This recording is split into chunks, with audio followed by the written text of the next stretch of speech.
होगा इस पे आपने डबल क्लिक कर देना है या राइट क्लिक कर दें और प्रॉपर्टी में चले जाएं।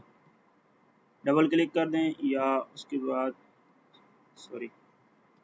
राइट क्लिक करने के बाद इसके बाद आपने जो आना है स्टेटस पे आ जाना है। स्टेटस पे आने के बाद आपके पास इस तरह का डायलॉग बॉक्स ओपन हो जाएगा या आप इसको डबल क्लिक कर दें तो आपके पास स्टेटस वाईफाई स्टेटस ओपन हो जाएगा।